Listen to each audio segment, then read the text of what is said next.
नमस्ते फ्रेंड, आप सभी का एक बार फिर से वेलकम। और फ्रेंड्स, AIBA का 30वां नेशनल कॉन्फ्रेंस जो हुआ वो एक त्रासदी था। झगड़े की जड़ क्या थी, वास्तविकता क्या थी, क्यों ऐसा हुआ?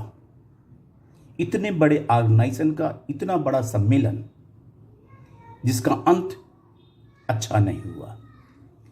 क्या हुआ बेंगलुरु में?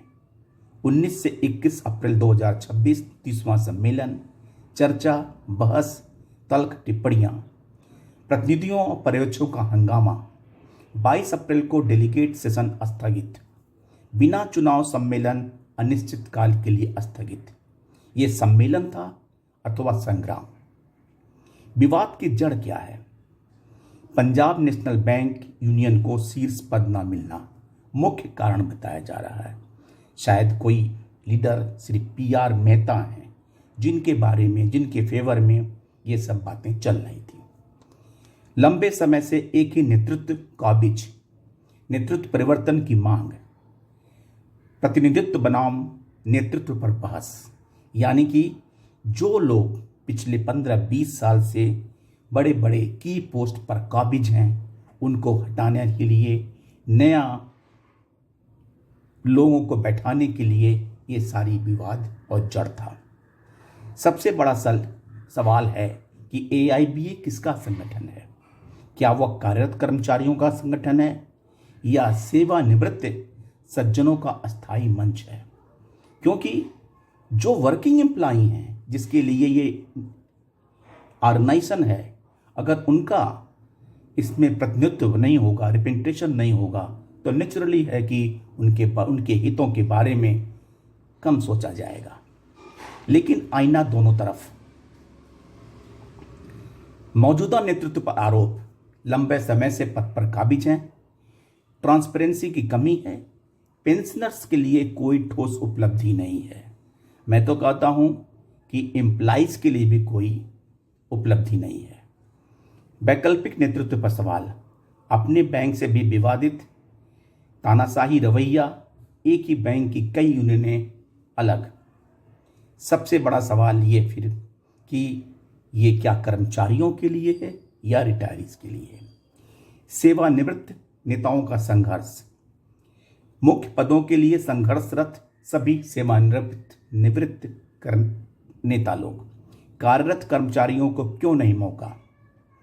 जो अपनी पेंशन 1995 से आज तक एक बार भी अपडेशन नहीं करवा सके, रिवीजन नहीं करवा सके, वो कार्यरत कर्मचारियों के प्रतिनिधि होने का मॉरली कैसे दावा कर सकते हैं? 1995 से पेंशन वही जो पहले था। उपलब्धियां या उपेक्षाएं, दावे बहुत हैं, हमने ये किया, हमने ये किया, हमारी वजह से हुआ। हकीकत क्या है? पेंशन अपडेशन शून्य, स्पेशल अलाउंस समझौते में नुकसान, ठेका प्रति पर चुप्पी, बैंकों के निजीकरण और औपचारिक विरोध, कर्मचारी हित भाषणों तक सीमित। 5 डे बैंकिंग नहीं हो पाया, रिक्रूटमेंट नहीं हो पाया। यूनियन ट्रेड या ट्रेडिंग, संगठन के पास खूब पैसा है, सुविधाएं, बंगले, गाड़ियां, स्टाफ, सम्मेलन में खर्च का हिसाब गायब, नेतृत्व की सुविधाएं, कर्मचारियों की परेशानी। हम हैं तो सब हैं, केवल कॉन्फ्रेंस, पैसा, लेबी, सब्सक्रिप्शन इकट्ठा करना, खर्च करना और राजशाही करना, ये नेताओं का ट्रेंड है।